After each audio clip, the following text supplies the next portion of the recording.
नमस्कार, मैं हूं गार्गी चक्रवर्ती और आप देख रहे हैं श्रेष्ठ यूपी। लोकसभा चुनाव अब बेहद दिलचस्प मोड़ पर आ चुका है। ऐसे में एक तरफ शुरुआती चरणों में हुए कम मतदान ने पक्ष विपक्ष दोनों ही खेमों की बेचैनी बढ़ा दी है, तो दूसरी तरफ अब अपने अपने जनाधार को बचाने के लिए दोनों ही खेमों के राजनेता अजब गजब दावे वादे करने लगे हैं। और बातें तो ऐसी भी चल रही है कि जल्द ही नरेंद्र मोदी नहीं बल्कि अमित शाह को प्रधानमंत्री बनाने के लिए सीएम योगी की प्रतिष्ठा पर वार होने वाला है। भाई, इनके पास प्रधानमंत्री का प्रत्याशी ही नहीं। अगर इनकी सरकार बनी तो पहले अगले 2 महीने में योगी जी को निपटाएंगे ये, और उसके बाद मोदी जी के सबसे खास अमित शाह को ये प्रधानमंत्री बनाएंगे। 4 जून को आप देखेंगे कि कांग्रेस इस देश में मान्य विपक्ष भी नहीं बन पाएगा। वो 50 से नीचे सिमटने वाले हैं। देखिए, समाजवादी पार्टी उत्तर प्रदेश में 0 सीट पाएगी। लोकसभा चुनाव के चौथे चरण के बीच पीएम मोदी ने एक बड़ी भविष्यवाणी कर दी है और एक जनसभा में दावा कर दिया कि कांग्रेस 50 सीटों के अंदर सिमटने वाली है। हिंदुस्तान ने मन बना लिया है कि इस बार एनडीए 400 पार करने वाला है। भाजपा अपने सारे पुराने रिकॉर्ड तोड़ करके ज्यादा से ज्यादा सांसद के साथ आने वाली है, और कांग्रेस वाले ये भी लग ले कि इस चुनाव में कांग्रेस को लोकसभा की कुल संख्या के 10% चाहिए मान्य विपक्ष बनने के लिए। कांग्रेस वाले जरा कान खोल करके सुन लीजिए, ये देश ने तय किया है। ये 4 जून को आप देखेंगे कि कांग्रेस इस देश में मान्य विपक्ष भी नहीं बन पाएगा। वो 50 से नीचे सिमटने वाले हैं। पीएम मोदी ने कांग्रेस के भविष्य पर सवाल उठाए हैं, तो दूसरी तरफ केंद्रीय गृह मंत्री अमित शाह ने विपक्षी गठबंधन इंडिया में प्रधानमंत्री पद के दावेदारों पर चुटकी ले ली है। भाई, इनके पास प्रधानमंत्री का प्रत्याशी ही नहीं है। एक पत्रकार ने उनको पूछा कि आपका प्रधानमंत्री कौन बनेगा, तो इन्होंने कहा 1-1 साल बारी बारी बन लेंगे। देश ऐसे चलता है क्या? चलता है क्या? 1-1 साल के प्रधानमंत्री वालों को मैं पूछना चाहता हूं, कोरोना आया तो भारत को कौन बचाएगा? जवाब दीजिए। कश्मीर और आतंकवादियों को, कश्मीर को मजबूत करना, आतंकवाद को समाप्त करना कौन करेगा? बताओ। G20 आया तो इसका नेतृत्व कौन करेगा? वो बताओ। इनके पास कोई प्रधानमंत्री नहीं है। भाइयों बहनों, मोदी जी ने G20 भी किया और चंद्रमा पर चंद्रयान भी भेजा। भारत को दुनिया का 5वें नंबर का अर्थतंत्र बनाया, और भारत को आगे अगर कोई ले जा सकता है तो केवल और केवल हमारे नेता नरेंद्र मोदी ले जा सकते हैं। नरेंद्र मोदी अभी अमित शाह ने विपक्षी गठबंधन इंडिया पर तंज कसा ही था कि इंडिया की ओर से दिल्ली के सीएम अरविंद केजरीवाल ने मोर्चा संभाल लिया और बता दिया कि कौन सा नियम पीएम मोदी के रिटायरमेंट के संकेत दे रहा है। अब एक बहुत महत्वपूर्ण बात करने जा रहा हूं, उसको ध्यान से सुनना। ये लोग इंडिया गठबंधन से पूछते हैं आपका प्रधानमंत्री कौन होगा। मैं बीजेपी से पूछता हूं आपका प्रधानमंत्री कौन होगा। आप लोग सोच रहे होंगे केजरीवाल क्या बात कर रहा है, मोदी जी होंगे। नहीं, मोदी जी अगले साल 17 सितंबर को 75 साल के हो रहे हैं। बीजेपी के अंदर मोदी जी ने 2014 में मोदी जी ने खुद ने रूल बनाया था कि बीजेपी के अंदर जो भी 75 साल का होगा उसको रिटायर कर दिया जाएगा।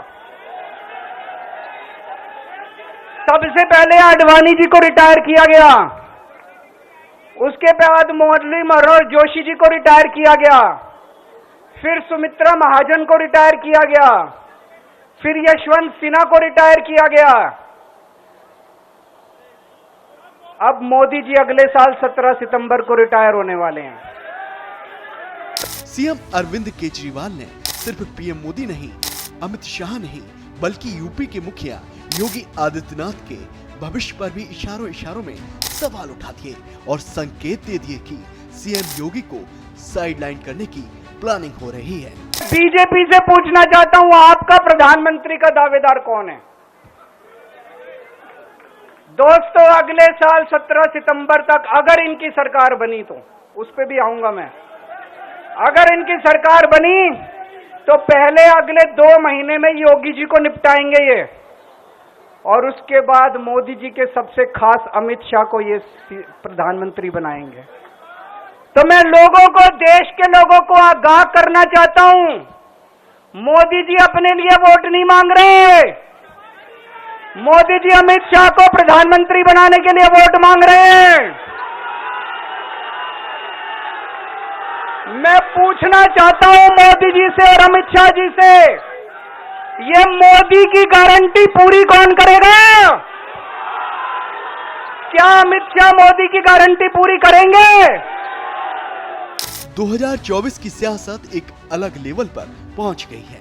तरह तरह के दावे किए जा रहे हैं, अजब गजब तथ्य जनता के सामने रखे जा रहे हैं और दोनों ओर से विरोधियों के भविष्य को खतरे में बताया जा रहा है। यूपी के डिप्टी सीएम ब्रजेश पाठक का दावा है कि सपा कांग्रेस यूपी में बुरी तरह हारने वाले हैं। समाजवादी पार्टी उत्तर प्रदेश में 0 सीट पाएगी। जनाधार खिसक चुका है, जनता ने नकार दिया है। गुंडई अराजकता को लोग भूले नहीं हैं। समाजवादी पार्टी से विपक्षी गठबंधन 0 सीट उत्तर प्रदेश में पाएगा। सर, राहुल गांधी कल लखनऊ से ये बात उन्होंने कही कि कोई मतलब नहीं, दोनों लोग डिरेल्ड हैं, ना कोई नीति ना एजेंडा। कांग्रेस वैसे भी दिग्भ्रमित पार्टी है, वो दिग्भ्रमित पार्टी है। बीजेपी इंडिया गठबंधन की हार के संकेत दे रही है, तो केजरीवाल का दावा है कि बीजेपी किसी भी हालत में चुनाव जीतती हुई नहीं दिख रही है। बीजेपी सपा कांग्रेस समेत पूरे इंडिया का भविष्य बता रही है, जबकि कांग्रेस की ओर से प्रियंका गांधी ने मोर्चा संभाला है और कुछ राज्यों से जुड़ी कुछ बेहद निंदनीय घटनाओं का जिक्र करते हुए बीजेपी की सच्चाई जनता को बता दी है। बड़े से बड़ा नेता प्रधानमंत्री मोदी जी जितने बड़े नेता और उनके सारे मंत्री चुप रहे हैं। आपने मणिपुर में देखा होगा, एक महिला के साथ बहुत अत्याचार हुआ, उनको निर्वस्त्र करके सबके सामने लाया गया, वहां बहुत मौतें हुई, घर जलाए गए, लोग लड़े एक दूसरे से, लेकिन हमारे प्रधानमंत्री चुप रहे। अत्याचार हुआ, उन्होंने रोकने के लिए एक उंगली नहीं उठाई, कुछ नहीं किया। मध्य प्रदेश में एक आदिवासी भाई के ऊपर भाजपा के ही कार्यकर्ता ने पेशाब किया, उस समय कोई कार्रवाई नहीं हुई। वीडियो बना, पूरे देश भर में वायरल हुआ, भाजपा के नेताओं ने कुछ बोला भी नहीं। बाद में चुनाव आने लगा तो उस समय भाजपा के नेता उसके घर गए और उससे माफी मांगी, लेकिन जब तक चुनाव आया तब तक कोई कार्रवाई नहीं की थी। ये है इनकी सच्चाई। कांग्रेस ने बीजेपी की सच्चाई बताई है, तो केजरीवाल कह रहे हैं कि सट्टा बाजार में भी संकेत मिलने लगे हैं कि बीजेपी कितनी सीटों पर सिमटने वाली है। बढ़ कहां रही है? बढ़ एक भी जगह इनकी सीटें नहीं बढ़ रही हैं। मेरा अपना मानना है, और सट्टा बाजार में भी वो जो चल रहा है, इनकी 220 से 230 के बीच में सीट आ रही है, उससे ज्यादा सीट नहीं आ रही है।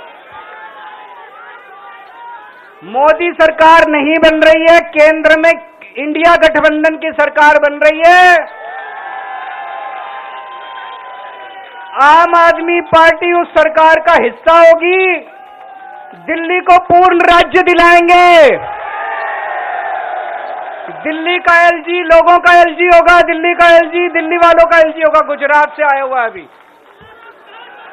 दिल्ली के लोगों का एलजी होगा, दिल्ली के लोगों का विकास होगा।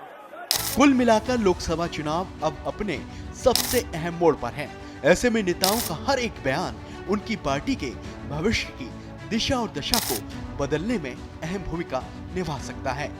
सियासत उफान पर है। सत्ता पक्ष के साथ साथ विपक्षी खेमा भी पूरे जोश में नजर आ रहा है और ऐसे ऐसे दावों की झड़ी लगाई जा रही है जो बेहद हैरान करने वाले हैं। मगर ये सियासत है, इसमें सब कुछ मुमकिन है। फिलहाल इस खबर में इतना ही। नमस्कार। उत्तर प्रदेश की हर खबर से अपडेट रहने के लिए श्रेष्ठ यूपी को करें सब्सक्राइब, बेल आइकन दबाएं और देखते रहें श्रेष्ठ यूपी।